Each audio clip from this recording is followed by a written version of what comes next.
Sonic Racing CrossWorlds is finally here, and yeah, it's great. From the fast-paced action to the comeback of weird characters in a Sonic racing game. And that's not even mentioning the great music and the ingenious CrossWorlds mechanic, which makes things feel fresh since you're not repeating the same 3 laps over and over again, and makes you adapt to whatever the next environment might be.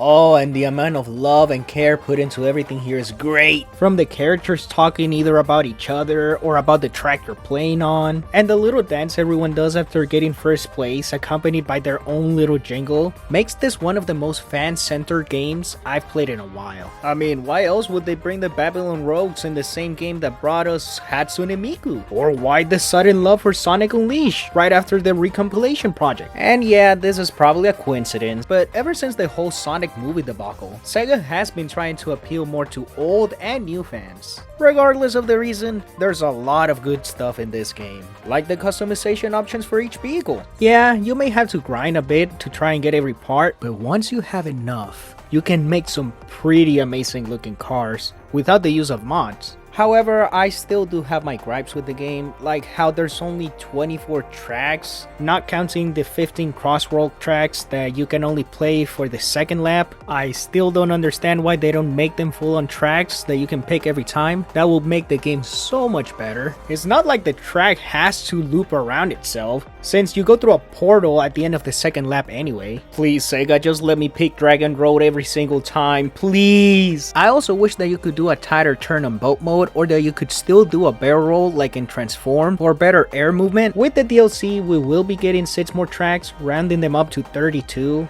And talking about DLC, I guess we have to talk about the big price elephant in the room. Yeah, the base game is $70 and $90 with the DLC.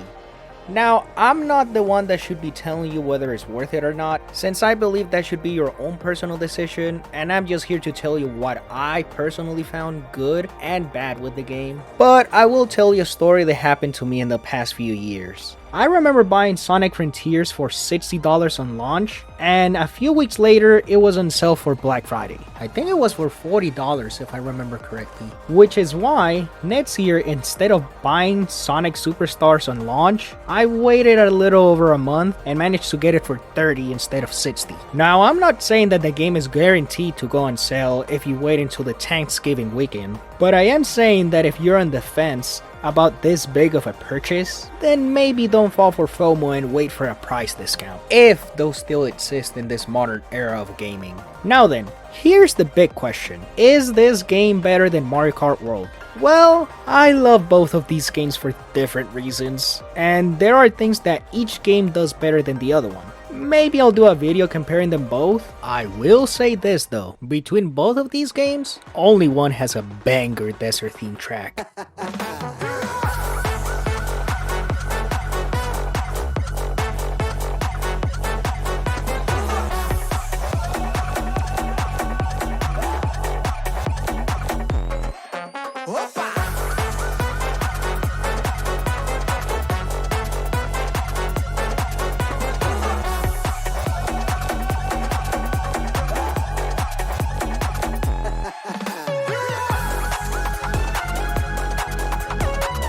Yeah, I'll put this one in A tier.